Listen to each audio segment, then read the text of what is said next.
Olá, meus amigos, sejam muito bem-vindos ao nosso canal. Meu nome é Renato Grilo. Nós vamos comentar aqui hoje o informativo extraordinário do STJ. Nós vamos estudar juntos. Sentei aqui para ler e vou ler com vocês aqui, abrindo a câmera para ler os informativos,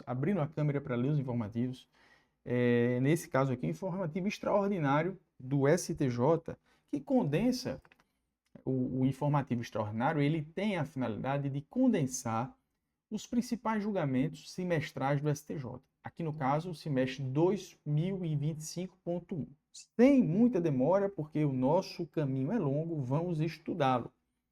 Primeiro julgamento, destaque. Para presidir a audiência de instrução e julgamento perante o Superior Tribunal de Justiça, não há obrigatoriedade de convocação de magistrado de instância igual ou superior à dos denunciados, pois o juiz instrutor atua como longa-manos do ministro relator sob sua supervisão.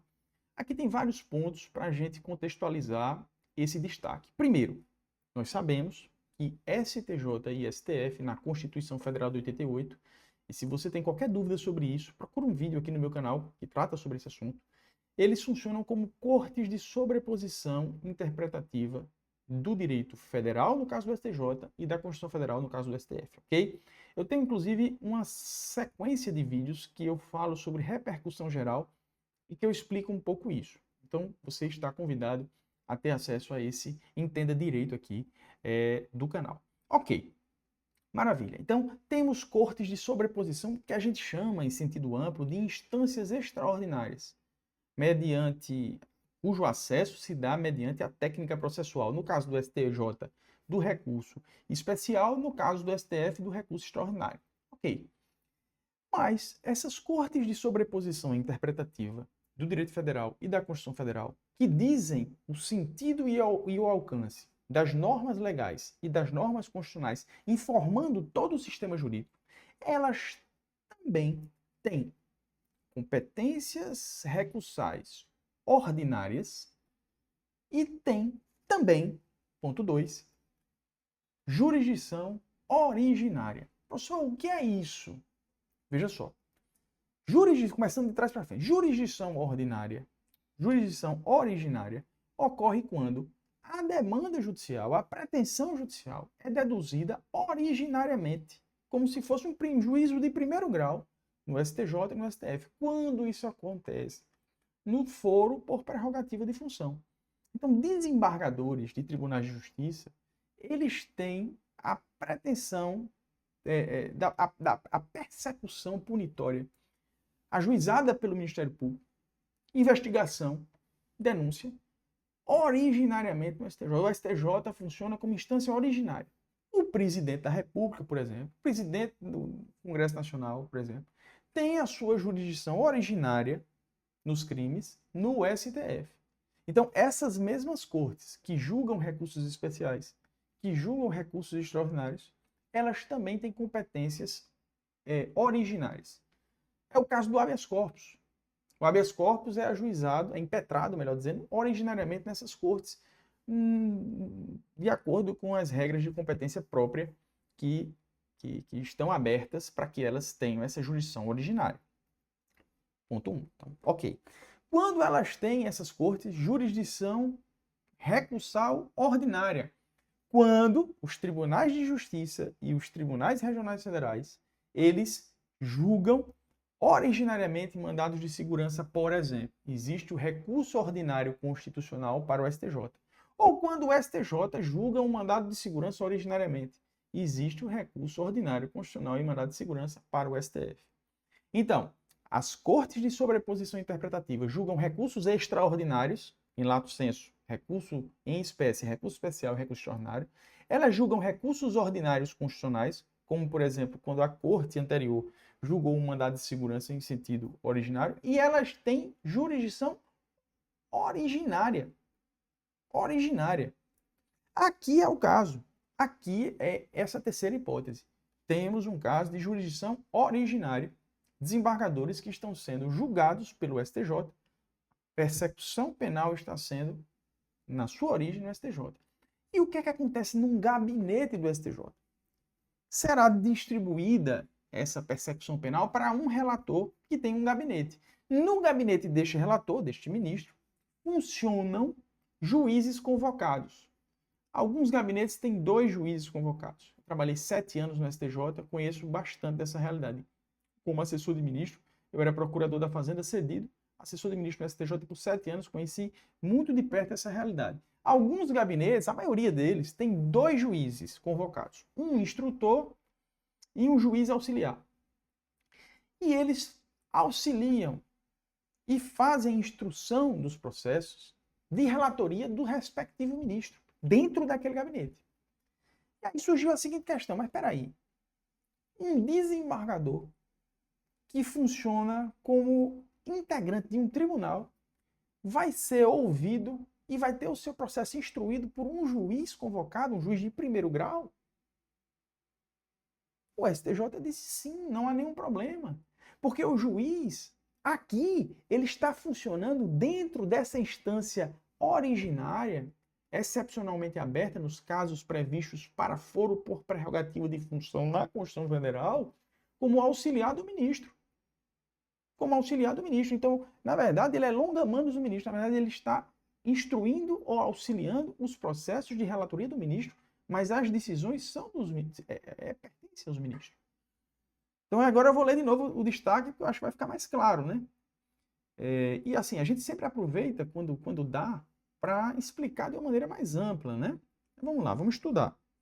Para presidir a audiência de instrução e julgamento perante o STJ, não há obrigatoriedade de convocação de magistrado de instância igual ou superior dos denunciados, que são desembargadores, pois o juiz instrutor atua como longa-manos do ministro relator. Certamente, o desembargador pode ter achado estranho, está na condição de investigado e sendo ouvido, né, inquirido, ou ter o seu interrogatório, por exemplo, que é um ato processual importantíssimo de defesa, né? É um ato processual de defesa, essencialmente de defesa, um momento importantíssimo do processo, e esse ato está sendo presidido por um juiz. Olha, eu sou desembargador, convoca então um desembargador para fazer? Não. O STJ disse que não há problema nenhum nisso, que faz parte da estrutura e da organização interna do STJ ter juízes auxiliares e instrutores, tá? Então, isso aqui é bem tranquilo, né, pessoal? Inclusive, é mencionado aqui, atua como longa-manos, sob sua supervisão, não havendo obrigatoriedade de convocação de magistrado. Só uma curiosidade, já houve, e há, tanto no STF como no STJ, desembargadores nessa função, tá? Inclusive alguns que eu conheço. E conheci e conheço. Excepcionalmente, quando o ministro convoca um juiz em sentido amplo, ele pode convocar um membro integrante de um tribunal ou um juiz de primeiro grau. E há, sim, desembargadores que funcionam nessa, mas não há obrigatoriedade de que seja um desembargador para ouvir outro desembargador. Pode ser um juiz de primeiro grau. Vamos para o próximo processo.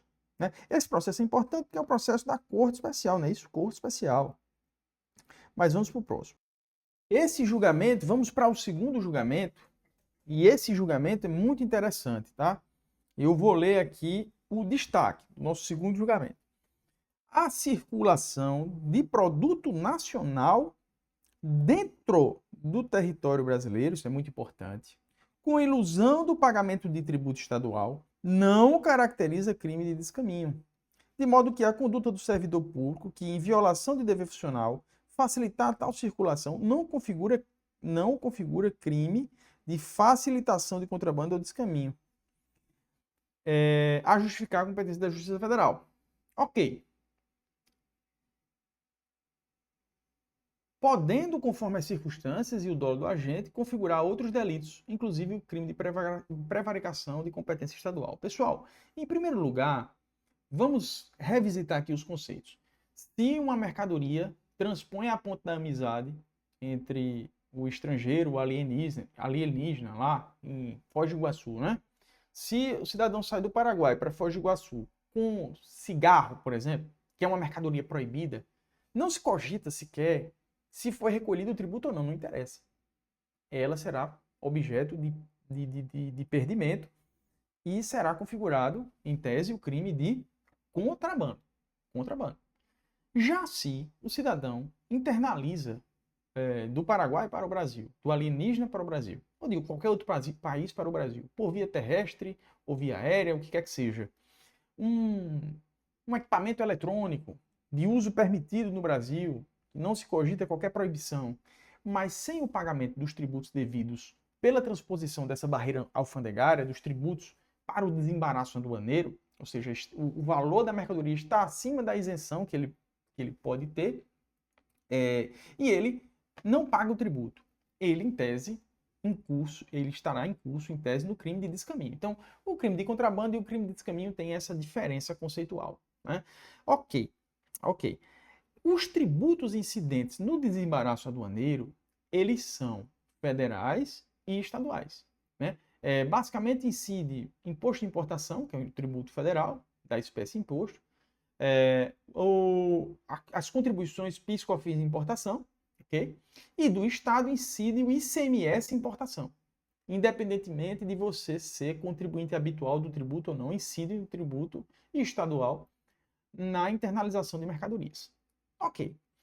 No começo que eu digo, antes de 2014, no começo do início do Código Penal, esses dois crimes, que têm bens jurídicos diferentes, né? Eles são aplicados no mesmo contexto, mas têm bens jurídicos diferentes, tutelam bens jurídicos diferentes, eles estavam no mesmo preceito primário. Então, o crime de contrabando e descaminho, antes de 2014, eles estavam no mesmo preceito primário. Em 2014, eles foram segregados. Eu tenho até aqui o texto do Código Penal para mostrar para vocês. Olha.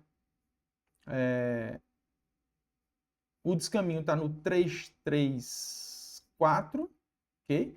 Iludir no todo ou em parte o pagamento de direito ou imposto devido pela entrada, pela saída ou pelo consumo de mercadoria.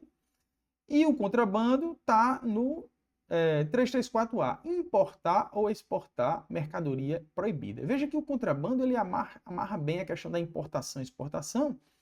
E o descaminho, por sua vez, ele fala entrada e saída ou pelo consumo de mercadoria.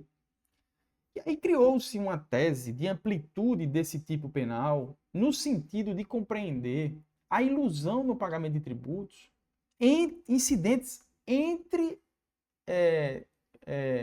transações ocorridas dentro do território nacional. Vamos supor que uma aquisição de mercadoria no estado de Minas com destino ao estado de São Paulo. E nessa transposição de barreira interestadual e não nacional, houvesse uma ilusão no tributo, não pagou o DIFAL, enfim. Essa seria uma tese ampla, porque você veja que o dispositivo ele não fala, tá? Ele não fala assim como o descaminho fala, o contrabando fala, importação e exportação. Ok. Desde já digo que essa tese não prosperou aqui nesse julgamento. Isso é muito importante, tá? A ilusão no pagamento de tributo em operações internas, mercadoria que é destinada de Manaus para São Paulo, de São Paulo para Belém do Pará, de João Pessoa na Paraíba para o Distrito Federal, com ilusão no pagamento de tributo, não é capaz de incidir em tese no crime de descaminho. O crime de descaminho permanece atrelado à sua origem histórica de transposição de fronteiras nacionais, produtos vindos do alienígena, tá? E os tributos estaduais, como eu falei, o ICMS importação, que incide nesse contexto, e não ICMS interno. Isso é o primeiro ponto importante. Por conseguinte, o crime do 300 e... facilitação ao descaminho, cadê? Facilitação de contrabando e descaminho, que é um crime contra a administração pública. Facilitar, com infração de dever funcional, a prática de contrabando e descaminho. Ele só vai se aplicar aos auditores fiscais que trabalham na aduana, nas fronteiras. E não aos auditores fiscais que trabalham nos postos fiscais de um estado para outro, de mercadorias que transpõem um estado para outro. Então, o que o Superior Tribunal de Justiça decidiu nesse caso, e que é muito importante, é justamente colocar cada coisa no seu lugar. Eu vou ler alguns trechos aqui. Olha só, que resume o que eu falei. Em sua redação original, o 334 do Código Penal tipificava concomitantemente contrabando e descaminho, sendo evidente que a segunda, contudo, ainda que diversa da primeira, estava inserida no mesmo contexto, ou seja, o ingresso ou a saída de mercadoria através da fronteira. Embora com o advento da lei de 2014 tenha acarretado a cisão do tipo, né, em 2 tipos autônomos, a conduta tipificada como descaminho, aqui é importantíssimo, não perdeu sua característica originária, tendo como escopo evitar a evasão de tributos aduaneiros, sejam eles federais ou estaduais, eu vou botar de outra cor aqui, em um contexto de transposição de fronteira. Tá? É certo que a redação atual do 3x4 atual, especificamente seu caso, pode dar margem a uma interpretação mais ampla do tipo, na medida que se refere não só à entrada e saída de produtos, mas ao próprio consumo. Circunstância que, em tese, poderia conduzir ao entendimento de que seria possível perpetrar esse crime pela ilusão de tributo estadual isoladamente, decorrente da sua circulação interna em território nacional. Sucede que a própria exposição de motivos da lei deixa claro que o objetivo do legislador não foi ampliar o crime de descaminho, para além de sua concepção originária, mas aumentar as penas. Essa convicção é reforçada pela leitura das condutas qualificadas, lá do parágrafo 1º e parágrafo 2º. Aí aqui é importante, nesse sentido, não é possível tipificar a circulação de mercadorias nacional dentro do território brasileiro como descaminho, ainda que a circulação ou consumo tenha implicado ilusão no pagamento de tributo estadual, sendo adequado o uso do tipo penal específico para coibir essa conduta, que é o crime contra a ordem tributária, é o crime de sonegação.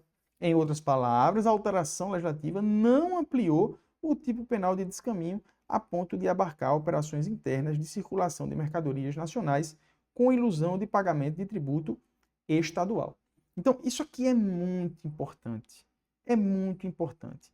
Então, a conduta do auditor fiscal, né, aqui, ao caso concreto, a conduta imputada ao auditor fiscal não configura facilitação ao descaminho, pois não envolve mercadoria estrangeira ou transposição de fronteira nacional, mas sim facilitação de circulação de produto nacional, objeto de sonegação de tributo estadual, né? Veja como é interessante esse caso concreto, né, pessoal? O descaminho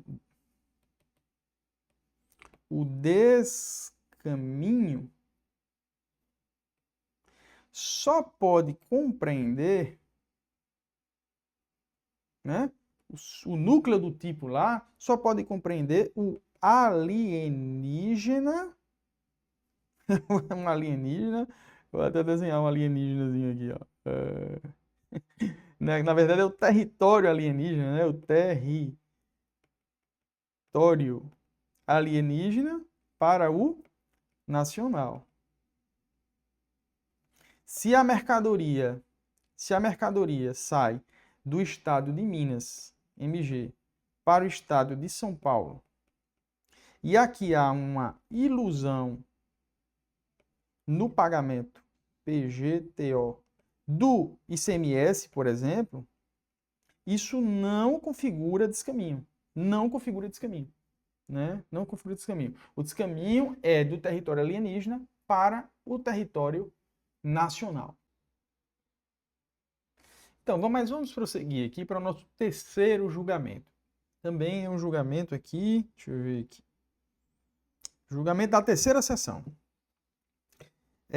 Eu vou ler aqui o destaque. Não é cabível a interposição de embargos de divergência quando o mérito do recurso especial não foi apreciado devido à incidência da súmula 7. Pessoal, o seguinte, vamos lá, né? Vamos lá. Aqui é um julgamento mais de processo interno no tribunal, de procedimento e de requisito de admissibilidade recursal do que de penal. Mas vamos a ele aqui com toda a nossa empolgação, até porque esse é um tema que eu gosto muito. Eu vou abrir aqui a súmula 7 para relembrá-la. STJ, e vou abrir também aqui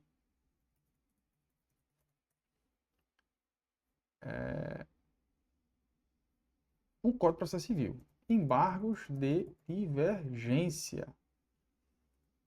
Ok? Estão os dois abertos aqui.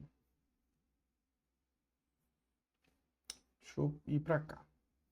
Súmula 7 do STJ. A pretensão de simples revisão de prova não enseja recurso especial. O que acontece?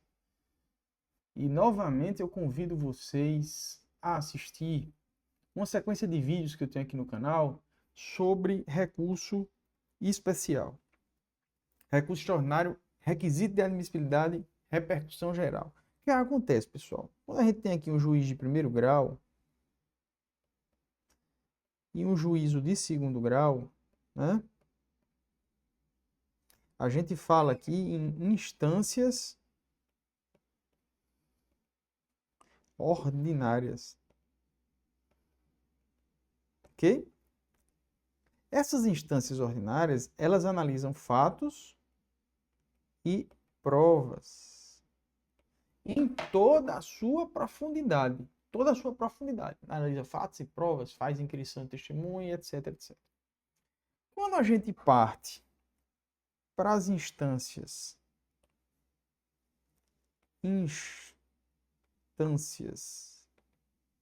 extraordinárias,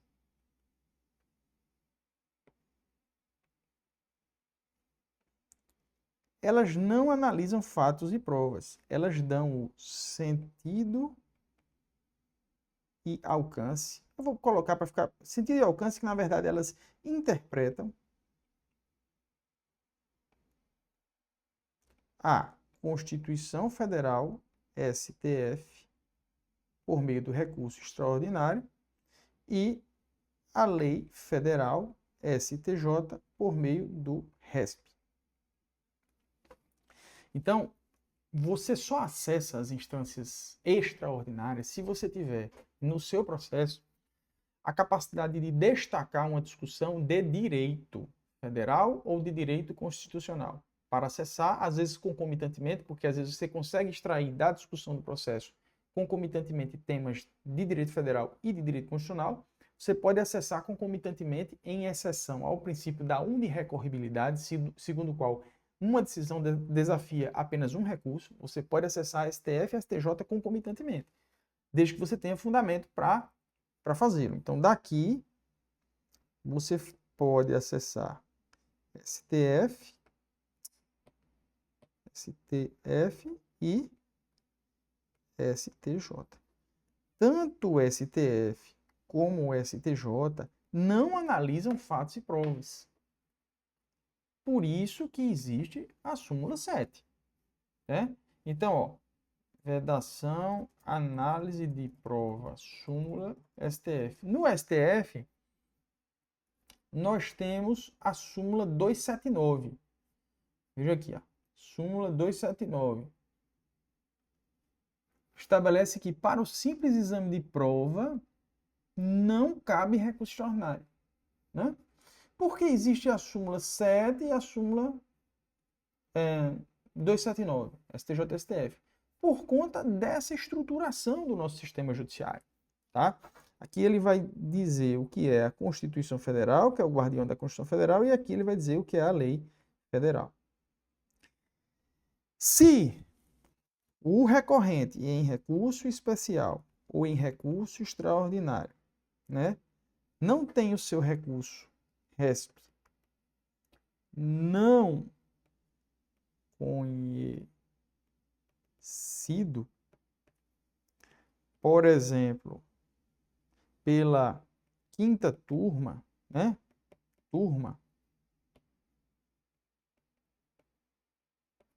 do STJ, ele não consegue acessar a sessão pelo ERESP.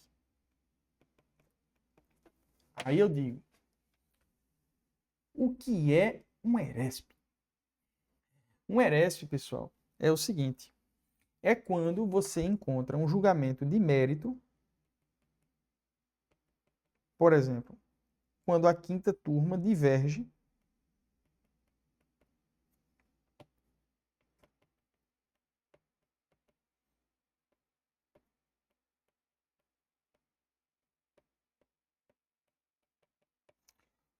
quando a quinta turma diverge da sexta turma. Então, quando a quinta turma diverge da sexta turma, e a gente está tratando aqui de direito penal, então são as turmas de direito penal do STJ, em relação a uma questão delimitada jurídica, o recorrente tem acesso à sessão para solucionar aquele problema jurídico e dizer, dentre as duas teses, qual deve prevalecer. Isso acontece demais no STJ, demais. Quando a questão é de direito público, primeira e segunda turma divergem. Quando a questão é de direito privado, quando a terceira e a quarta turma divergem.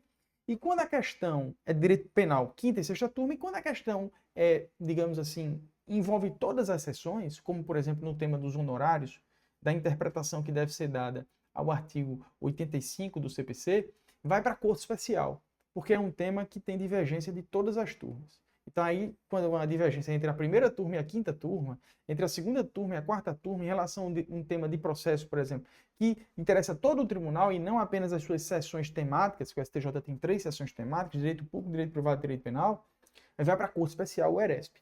Então, o embargo de divergência está no Código de Processo Civil. Aqui, ó. É embargável o acórdão de órgão fracionário em recurso extraordinário ou em recurso especial, divergir do julgamento de qualquer outro órgão do mesmo tribunal, sendo os acórdãos embargado e paradigma de mérito. Aqui, no caso, o recurso aplicou a súmula 7, não conhecido. Se não foi conhecido, a gente não tem mérito. Se não tem mérito, não tem ERESP. É por isso que está aqui, ó. Não é cabível a interposição de embargo de divergência quando o mérito do recurso especial não foi apreciado devido à incidência da súmula 7. A questão em discussão consiste em saber se é cabível a interposição de embargo de divergência, súmula 7. No caso, entendeu-se que pela aplicação da súmula 7, porque o conjunto de fato probatório, naturalmente o relato da vítima, confirmado pelos depoimentos, não deixou dúvidas quanto à autoria dos delitos. Foi registrado e tarará, tarará. Vale anotar aqui as peculiaridades do caso concreto e seja a incidência da súmula 7. Se inviabiliza o cabimento dos embargos de divergência ante a impossibilidade de harmonizar o juízo de conhecimento realizado no acordo embargado com o paradigma, quanto à aplicação de regra técnica de conhecimento do recurso especial. Sendo assim, não há divergência a ser conhecida, pois consoante. Tá? Então, um julgado simples, mas que serve aqui também para a gente revisar questões relativas ao processo de cabimento de recursos internos no STJ, né? Agora vamos para outro caso concreto aqui, o próximo caso concreto, nosso informativo extraordinário do Superior Tribunal de Justiça, número 27. Vamos lá, vamos estudá-lo aqui.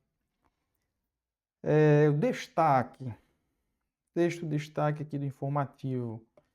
A solicitação de entrega de droga, quando acompanhada de atos de coordenação e execução, não se limita a ato preparatório atípico.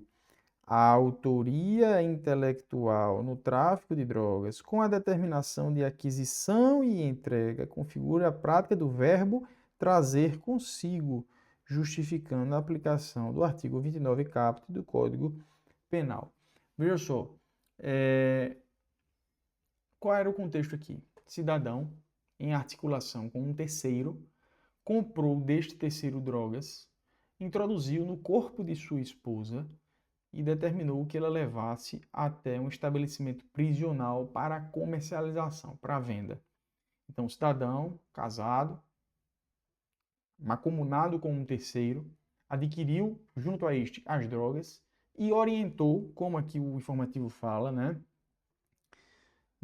Com a determinação de aquisição e entrega, a determinação de aquisição ao terceiro e a determinação de entrega para sua própria esposa, para que ela colocasse no seu corpo, internalizasse drogas e levasse consigo. Ele foi considerado, por força da aplicação do artigo 29 do Código Penal, vamos ver aqui, só para vocês verem aqui o artigo 29, quem de qualquer modo concorre para o crime incide nas penas a este cominadas na medida de sua culpabilidade como autor intelectual do crime, né? E aí não foi considerado um ato preparatório ou um ato atípico essa coordenação e essa execução, né? Através de terceiros, né? Vamos ler aqui justamente aqui. Olha só. A sentença consignou que o acusado teria coagido a sua esposa para levar drogas até o estabelecimento prisional. Há ainda a indicação de que não foi ela quem adquiriu o entorpecente, mas terceira pessoa que, a mando do réu, ajustou dia, horário e local para ela entregar no posto de gasolina, auxiliando-a também a embalá-la para que fosse inserida em cavidade íntima. Olha só o que o cara fez. Ele coordenou a aquisição e o transporte da droga, né? Tá um pouco mais para cá. O transporte da droga e a inserção da droga em cavidade íntima da sua esposa. E aqui diz o informativo. Olha, esse enredo, a rigor, não se tratou de mera solicitação, mas de autoria intelectual, em que a esposa foi usada como meio para a execução. Meio para a execução dele. Ademais, acrescenta-se que o acusado não atribuiu ao imputado a realização do verbo adquirir. A denúncia apontou à esposa o verbo trazer consigo, descrevendo que assim o fez por vontade do réu, né? E aqui ele traz um precedente, né? Interceptação de droga antes de ser entregue ao destinatário impede a ocorrência de conduta típica na modalidade adquirir, né? A simples solicitação ausente a entrega efetiva da droga em estabelecimento profissional caracteriza no máximo ato ato preparatório, sendo impunível, não há que se falar em atipicidade da conduta. Então, em regra, né, há precedentes que, teoricamente, destoariam, né, eu vou até mudar aqui. Né? Mas não é o caso aqui, não é? Que o STJD, a interceptação de droga antes de ser entregue ao destinatário impede a conduta típica. E a solicitação, a simples solicitação ausente a entrega efetiva de droga ao destinatário em estabelecimento profissional caracteriza no máximo ato preparatório, assim, sendo impunível não se falar em tipicidade da conduta. Ou seja, a situação na qual alguém meramente solicita que você leve a droga, mas aqui foi diferente. Ele manteve intelectualmente e sobre o informativo aqui que coagiu, né, mediante coação, ele manteve uma estrutura aqui no sentido de tomar a sua esposa, determinar que ela se encontrasse com um terceiro. Esse terceiro foi de quem ele adquiriu a droga, não foi a esposa. Esse terceiro utilizou a esposa como forma de transportar a droga, então a aquisição não foi pela esposa, foi por um terceiro. Então ele montou uma estrutura para efetivamente trazer consigo, por meio destas pessoas, inclusive de uma pessoa de sua confiança, a sua própria esposa. Então aqui o caso é diferente de outros precedentes do STJ que consideram situações parecidas, mas diferentes, como um mero ato preparatório. Aqui não foi um ato preparatório, mas autoria intelectual, e isso é interessante para distinguir autoria intelectual de ato preparatório. Interessantíssimo o julgamento. Vamos agora, né, no entanto, para o próximo julgamento. Aqui é uma questão interessante também. Antes de ler o destaque, eu vou inverter um pouquinho aqui a ordem. Antes de ler o destaque, eu vou dizer o que foi que aconteceu. Isso aqui foi dentro de um presídio, certo? Isso aqui aconteceu dentro de um presídio, no qual vocês sabem que existem líderes dentro do presídio, né? E dentro desse presídio, aconteceu que um líder de um grupo criminoso praticou atos de tortura em relação a outro detento que estava na sua posição de subordinação em relação à estrutura do grupo criminoso ali dentro do presídio. Então, havia uma hierarquia entre detentos. A tortura não foi praticada por nenhum agente do Estado. Foi praticada, de fato, dentro de um estabelecimento prisional, mas não por autoria ou por atos materiais executórios do crime por parte de nenhum sujeito ativo do Estado, mas pelo líder detento. Foi uma tortura entre detentos. Entre os detentos lá, o líder da facção criminosa resolveu torturar um subordinado seu. Okay? E aí questionou-se acerca da imputação, nesse contexto, do seguinte crime da lei de tortura, da Lei 9.455 de 1997. Constitui crime de tortura, inciso 2.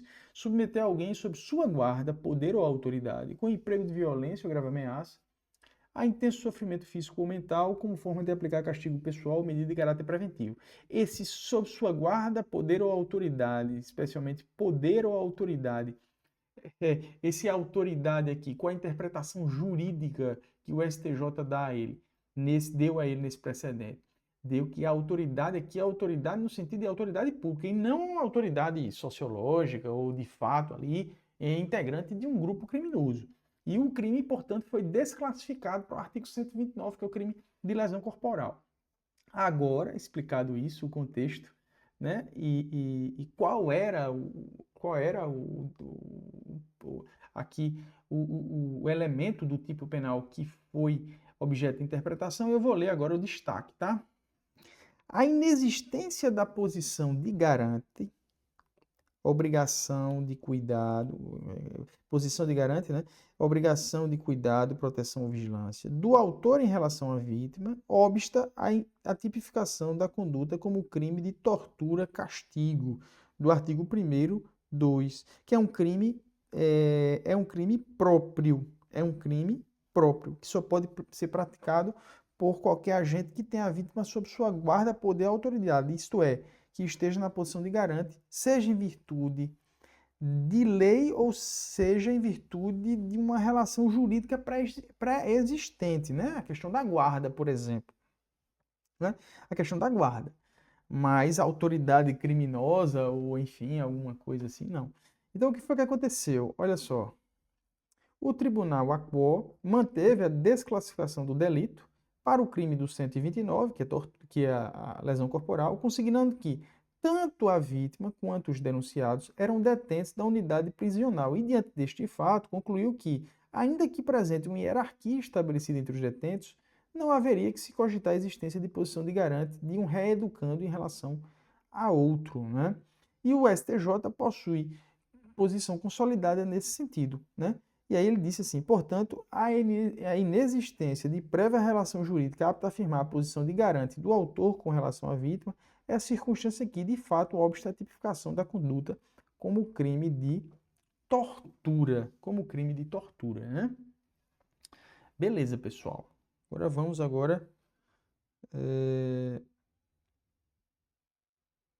para o próximo julgamento, né? Esse aqui eu vou ler o destaque. Esse é um julgamento relativamente simples. Vamos lá.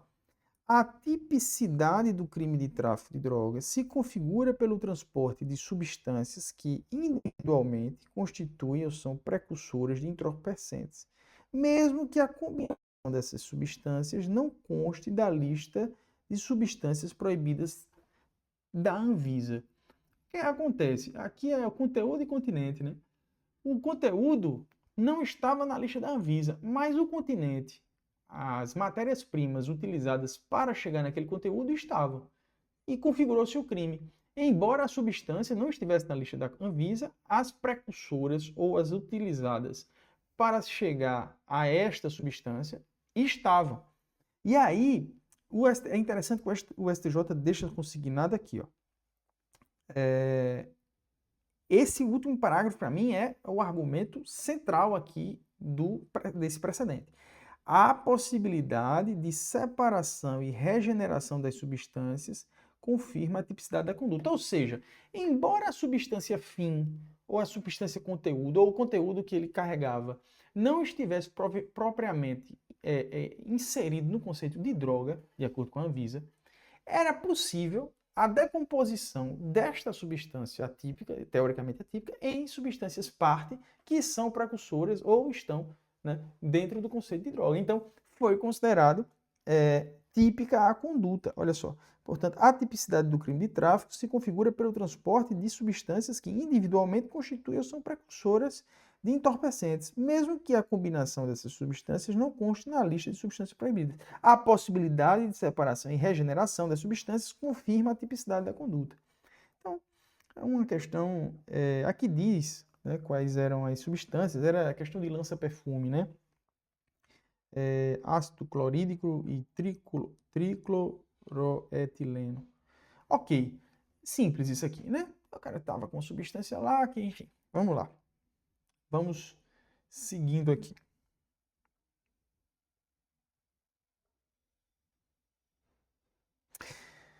Esse aqui é um precedente mais bacana. Vamos lá. Destaque aqui. A alegação de hipossuficiência para extinção da punibilidade com inadimplemento da pena de multa requer a demonstração concreta da impossibilidade de pagamento, ainda que de modo parcelado. Aqui a forma parcelada surge como uma opção ao inadimplemento. Eu não posso pagar, mas você pode pagar quando? Você pode pagar como, né? Interessante isso, né? De considerar a concessão de um parcelamento, de uma forma diluída de quitação dos valores dentro do conceito de hipossuficiência, que é justamente a diluição do montante total numa capacidade de pagamento parcelado. Eu não posso pagar 10 mil hoje, mas eu posso pagar 500 por mês. É um precedente um tanto incisivo, né? E restritivo, é uma compreensão restritiva em relação à compreensão de hipossuficiência, né?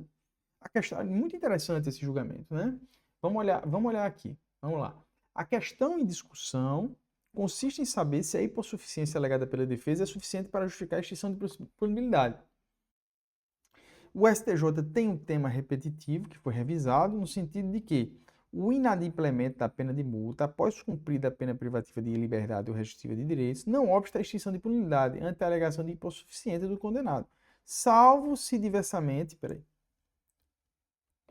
botar o salvo aqui em outra coisa, salvo se diversamente entender o juiz competente em decisão suficiente e motivada que indique concretamente a possibilidade de pagamento de sanção pecuniária. Então, interpretando o tema 931 do STJ, o precedente compreendeu que essa hipossuficiência concreta, né, deverá a penada comprovar o pagamento da sanção pecuniária ou a incapacidade de fazê-lo, ainda que de forma parcelada, ou ainda viabiliza-se a possibilidade do juiz de execução extinguir a punibilidade em momento oportuno, concluindo essa impossibilidade de pagamento através de elementos comprobatórios constantes dos autos, conforme consignado na tese fixada para a ação direta de inconstitucionalidade 7032, na qual o Supremo decidiu que é constitucional condicionar o reconhecimento da extinção de punibilidade ao efetivo pagamento da pena de multa, conjuntamente combinada com a pena de privativa de liberdade, ressalvada a hipótese que demonstrada a impossibilidade de pagamento de sanção patrimonial. A ação direta de inconstitucionalidade de 7032, ou 7032, né, está em conformidade com esse tema repetitivo 931, que inclusive são quase que concomitantes, né? Mas aqui é interessante que a possibilidade de pagamento parcelado, né, pode abrir para o juiz da execução penal, inclusive, a possibilidade de decretar no futuro a extinção da punibilidade, caso, num momento passado, ele tenha deferido o parcelamento, mas durante o pagamento do parcelamento ele se tornou insuportável para o condenado, né? É interessante. No final das contas, a diretriz ponto 1, é legítimo condicionar a extinção da punibilidade ao pagamento da sanção pecuniária. Esse é o mais importante, que foi o centro ali da ação direta de inconstitucionalidade e da repercussão geral, que estão aqui, ok? Ponto 2. A hipossuficiência pode justificar a dispensa da sanção pecuniária e, portanto, a extinção da punibilidade sem o pagamento da sanção, diante de um alegado hipossuficiente. Caberá ao juiz da execução avaliar essa hipossuficiência, e aí entra o STJ, inclusive sob a perspectiva de parcelar o valor da sanção pecuniária. Muito interessante, né? Essa decomposição aqui de ideias. Muito bacana esse precedente, né? Muito interessante mesmo. Pessoal, esse vídeo está ficando um pouco longo, para não ficar muito extenso, e são muitos precedentes. Nós temos um terço aqui, nós temos 36 páginas, nós comentamos 12. Eu vou dar um pause aqui no vídeo e volto num próximo vídeo desse mesmo comentário aqui, desse informativo, a partir desse julgamento aqui, que está na tela de vocês, tá? Até já, e eu vejo você aqui na parte 2 desse comentário do informativo extraordinário do STJ, número 27, edição extraordinária de Direito Penal, da Seção de Direito Penal do STJ, 5ª e 6ª turma. Até já, pessoal. Nos acompanha aqui.